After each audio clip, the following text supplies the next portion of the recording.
way that I like to engage teachers to think about STEAM integration is through art movements. Artists are products of their times and undoubtedly contribute substantially to the zeitgeist of their times in return. The art pieces and processes that contribute to art movements in any era are influenced by the full range of STEAM disciplines. Science and math contribute to engineering the technologies, tools, and subject matter that artists have access to use in any era. What is known about the universe, the body, and the mind influences what artists produce, as do contemporary events, trends, and discoveries. Each art movement offers a peek into the STEM world at a given time. Not to mention, they each speak a different language of perception and influence that both shaped and was shaped by society. As you seek the influence of STEM in art movements and the ramifications in art of STEM knowledge, ask yourself one or more of these brainstorming questions. What distinguishes this art movement? What technologies are involved in this art movement? And how have these artists been influenced by their world, including by contemporary understandings of technology, science, and mathematics?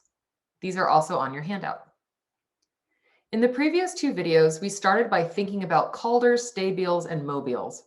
We saw science and math content in the balance and torque of a mobile.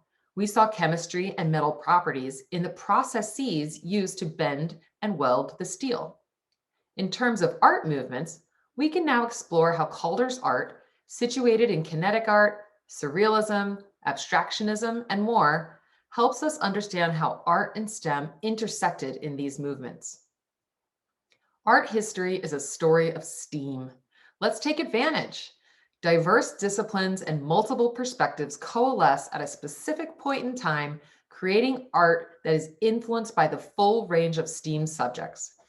Intertwined, their impact can be strong enough and distinct enough to be called an art movement. So how might an art movement be useful in STEAM education? I'm going to show you two examples of how I've incorporated art movements to enhance STEM instruction, and then discuss how these projects evolved from using my Perspectives Approach tool.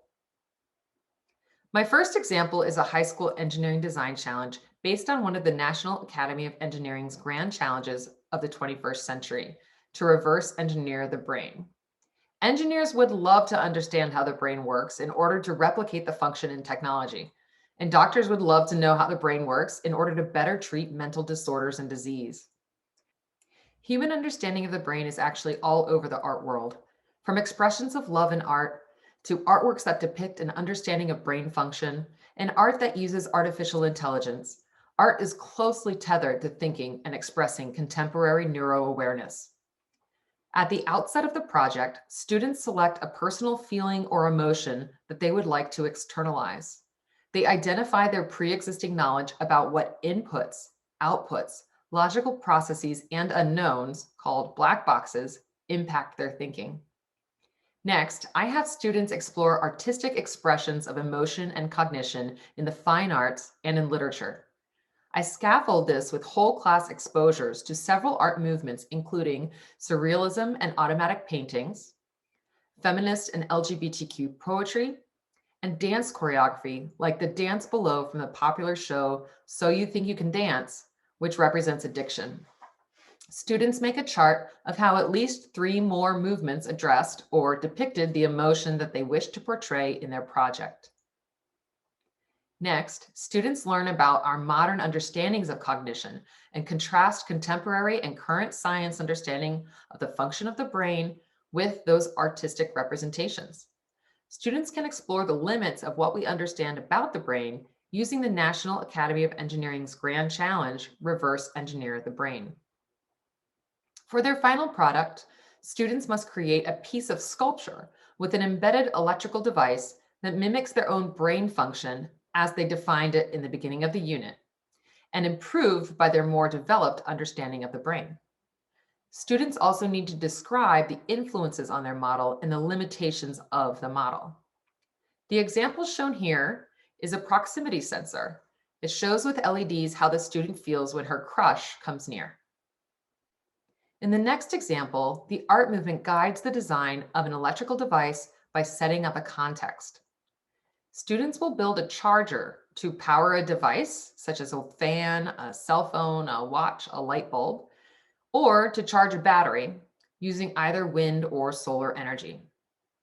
In order to choose which options they'll use for the design, they meet a stakeholder from a specific art movement's place and time and tailor their final product for that person's needs. Next, they must market their device to their customer and explain the unique features of their technology using an aesthetic that is appropriate for that art movement. This is an example of how I introduce advertising and art movements. These are two different Nike ads for two different customers. Why do they need two different ads? What are they referencing? Perhaps the Black Lives Matter series from 2020 is referencing American realism with its serious tone and unflinching look at people's faces and bodies. Perhaps the SpongeBob campaign is referencing pop art, the kitsch in life, and even the soft pop art sculptures that these squishy shoes reference. Students designing for their particular stakeholder will then create their advertisement in the art style that they have been studying, employing characteristics of the style to relate to the stakeholder, demonstrating their knowledge of the relationship between the art movement's style and purpose, and presenting their final design. Both the reverse engineering the brain example and the art movement advertisement example show how positioning the driving question inside of so many lenses can be useful for STEAM integration. It's up to me as a teacher to create a driving question and project requirements that ask my students to see the problem through all these lenses. In the Charter project, I use the art movement as a context to research historical lenses, as well as contemporary engineering, science, and artistic lenses. I like to think that using the context of an art movement could be useful for many STEM design challenges and exploration of science, math, and technology. I hope you'll agree that art movements can be a great grounding point for discussing integrated STEAM topics. As you think about what art movements to bring into your STEM courses, I encourage you to acknowledge that art history and the art movements that we are familiar with have been recorded and remembered through a lens of mankind, including all of mankind's dominance, erasure, and bigotry. Contemporary art courses, museum exhibitions, and art publications are working to represent and teach culturally and historically diverse art media, techniques, and styles.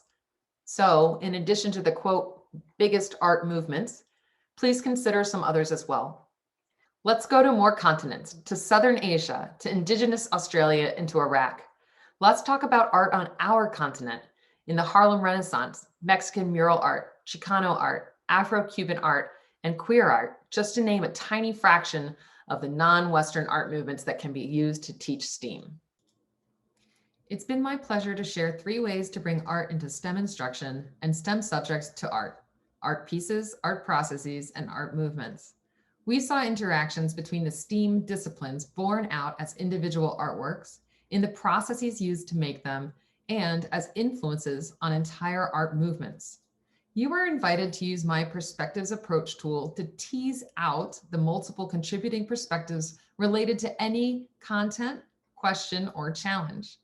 Acknowledging the range of influences in the subject and helping your students recognize their interplay will strengthen your integrated STEAM instruction.